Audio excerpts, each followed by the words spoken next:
I'm Sammy. And I'm Taylor. And you're watching Lesson and a Half. Sammy and I are already running out of ideas, so we're gonna do her hair and tell spooky stories.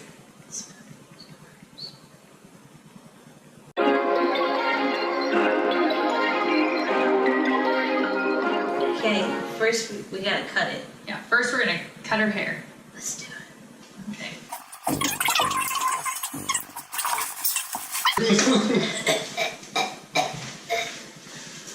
Alright, don't die. Perfect. Oh, glasses off.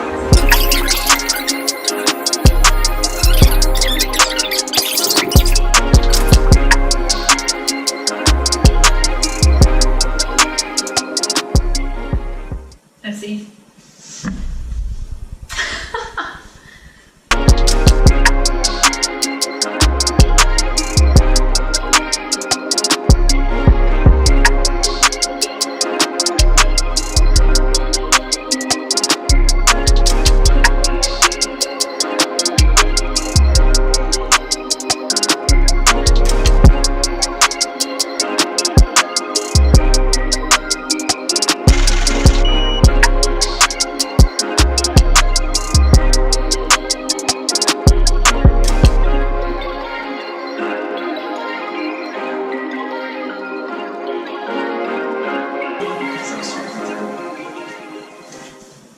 Now the fun part.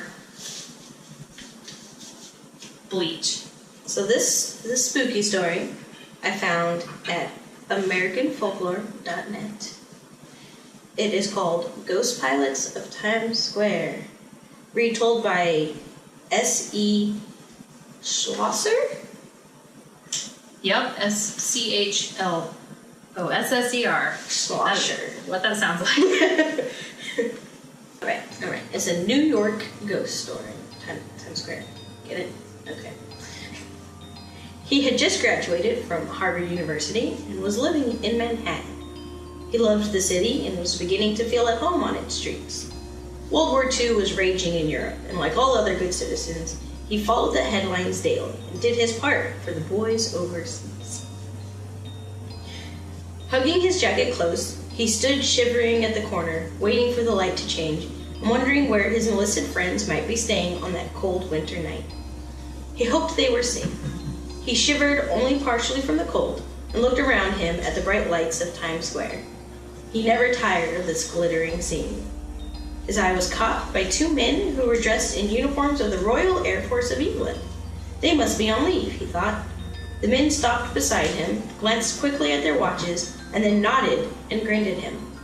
The taller of the two asked him, in the clipped accents of the British, if this was Times Square. He suppressed a smile at such a touristy question and said that it was. The light changed, and the two RAF pilots fell into step with a Harvard graduate as he crossed the street. The three men fell into conversation together as they meandered along the shining streets. The Brits were thrilled to be in Times Square after all they had suffered in the war.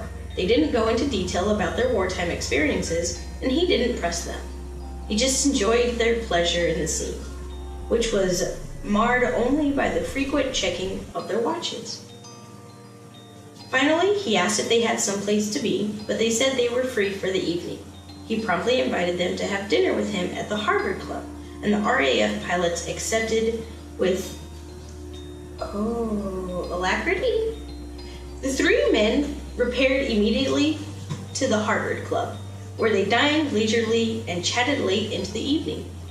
The RAF pilots were good company and told many stories, although they glossed over their experiences in the war. They continued to check their watches frequently throughout the night, but he decided it was just a nervous habit they had picked up somewhere, possibly in the Royal Air Force. As midnight approached, the two RAF pilots excused themselves and rose from the table. They thanked the Harvard man for a memorable evening and started for the door. Then the tall pilot turned back and told their host that they had always wanted to visit Times Square, but never had the opportunity. It was strange, the pilot added, that they had to wait until after they were dead, killed in action when their planes were shot down the night before over Berlin to fulfill this dream. Jeez. The Harvard man stiffened, his eyes widened incredulously, and his mouth falling open in shock. He gasped, but could not speak.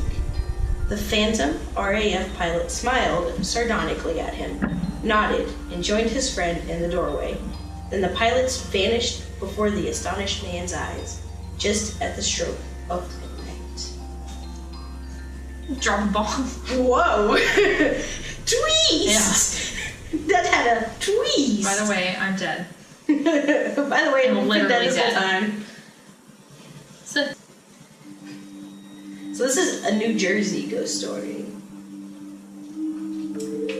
Also by S.E. Schlosser. All of these stories were retold by S.E. Schlosser. Anyway. Ringwood Manor, you say? A lovely old house, but no place, my child, to go on a dark night with no moon. Built in the 1700s, the original house was a collection of smaller buildings patched together to create a manor. The current manor house was built by Martin Ryerson in 1807. Ringwood Manor was the home of General Erskine, who ran the ironworks. General Erskine was a geographer and surveyor general for General George Washington during the Revolutionary War. Sorry, I was trying to get her down. Stray kitten. Yes. What does that mean, you ask? It means, dear, that he made maps. General Erskine died of pneumonia during the war and was buried at the manor.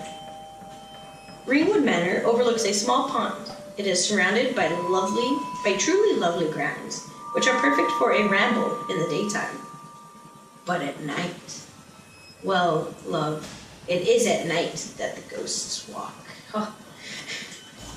Where? My, you are a curious child. Well, there are 3 different places that are said to be haunted.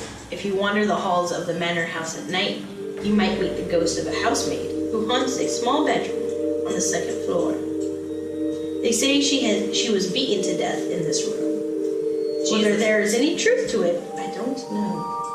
But my friends tell me they have heard noises coming from the empty room. Footsteps, sounds of heavy objects dropping, soft crying. And they keep finding the bedroom door ajar, and the bed rumpled. A new cat has entered the playing field.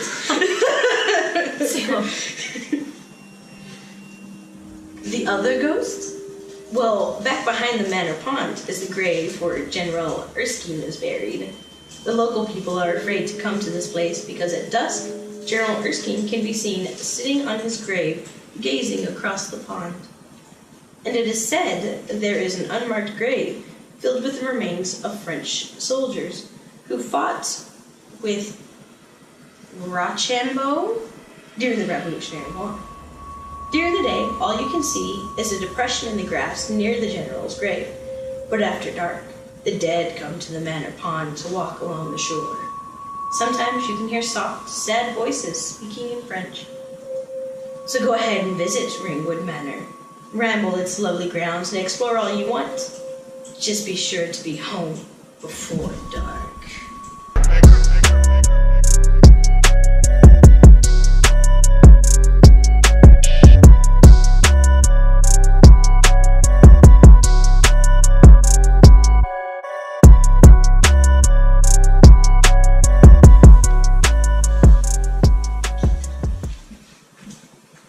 So long. Okay, thanks. Okay, bye. Okay, bye.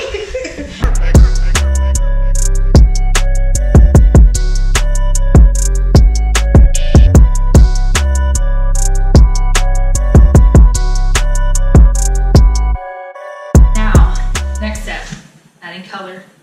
We have Joyco True Blue and Paw Mitchell, just yellow. They could think of a creative name, I guess.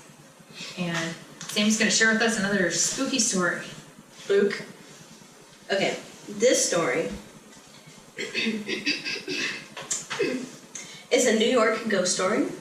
It's called Lincoln Death Train. Still from AmericanFolklore.net. Retold by S.E. Schlosser. I apologize if I'm more than likely saying that name. Okay.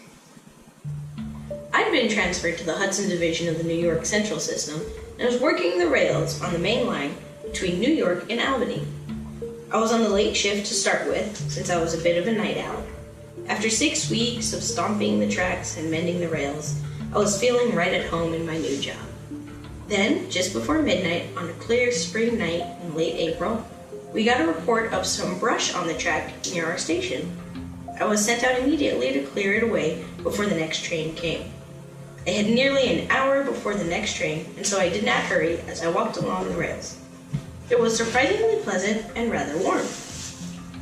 Overhead, the clouds were obscuring the moon, but the light from my lantern made a cheerful glow in the night. Suddenly, a chilly wind swept over the rails with a whoosh, like wind just before a thunderstorm. It was so strong that it nearly knocked me over.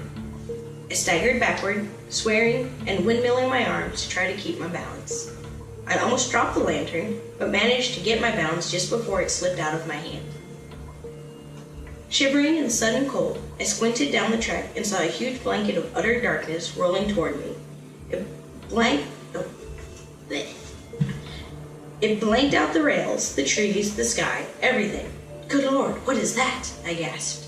I leapt away from the track and started to run back toward the station, but the darkness swept up and over me before I had moved a yard. The lantern in my hand was snuffed out instantly. I stopped, unable to see more than a few paces around me. To my right, the rails began to gleam with a strange blue light. I staggered backwards from the tracks, my pulses pounding in fear and dread. What was going on? Then the headlight of a train pierced the thick darkness. It gleamed blue-white in the strange black fog, and when it appeared, the rails brightened in response. A huge steam engine draped in black crepe approached, stacks bellowing forth a steady stream of smoke. The brass on the engine gleamed, and it pulled several flat cars along behind it. I stared into the windows of the... Sorry. That's fine. Don't worry. No, that's not right. Movie magic. Just at the edge of the hearing came the faint sound of music. I turned to look at the flat cars behind the engine. I gasped and backed up so far that I bumped into the trunk of a tree growing near the tracks. There was a glowing orchestra of skeletons seated in a semicircle. Oh, jeez. They were playing a nearly soundless funeral dirge on glowing black instruments. A violinist played passionately. A skeleton lifted a flute to its lipless mouth. A lone drummer sat waiting patiently for his cue from the skeletal conductor. Then, the orchestra was gone, and another glowing headlight pierced the blackness. I was trying unsuccessfully to push my way through the bark of the tree at this time. Another black crepe-draped train was approaching. A funeral train, I thought. Again, there was no one manning the engine, and no one appeared on the flat car behind it. The only thing there was a single black crepe-draped coffin. But swirling in the air around the train were the ghostly figures of soldiers dressed in blue uniforms worn by the North during the Civil War. They lined up before my eyes, saluting the solitary coffin as it passed. Some of the ghosts staggered under the weight of their own coffins. Some limped on one leg or sat in a wheelchair legless. Their eyes were fixed upon the flat car and the black crepe-draped coffin. Then they were joined by soldiers from the Southern Army, and all these lads saluted too, honoring the one who had fallen. That's when I knew what I was seeing. This was the funeral train of Abraham Lincoln. I straightened up and saluted myself, having done my bit for the North many years ago. The steam train moved slowly away, and with it went the darkness, and the chill, and the clouds that obscured the moon. In my hand, the lantern sprang back to life, blinked a few times, and brushed away a tear. As the world around me brightened, I saw the reported brush littering the tracks right in front of me. Mechanically, I cleared it away and made sure the track was safe for the next train. Then I went back to the station. The next morning, all the clocks on the Hudson Division were 6 minutes behind, and all the trains were running 6 minutes late. When I asked the station master about it, he shook his head, told me not to worry. It was caused by the Lincoln Death Train, which had stopped time as it ran by in the night.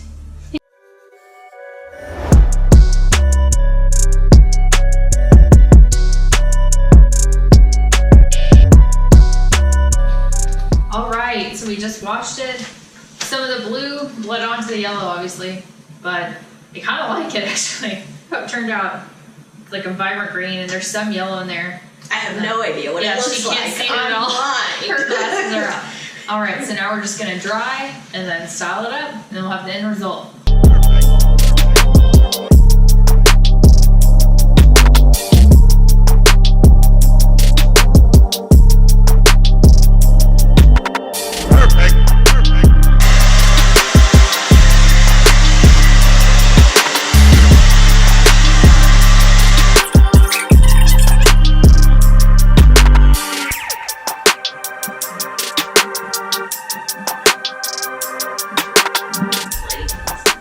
Oh my god! I love it. Do you like it? I fucking love it. Yay! That's good, because you chose nothing, so I'm just gonna do stuff. Thank you, everybody, for joining us in this fantastic adventure of randomness and story time. Okay, bye. Bye.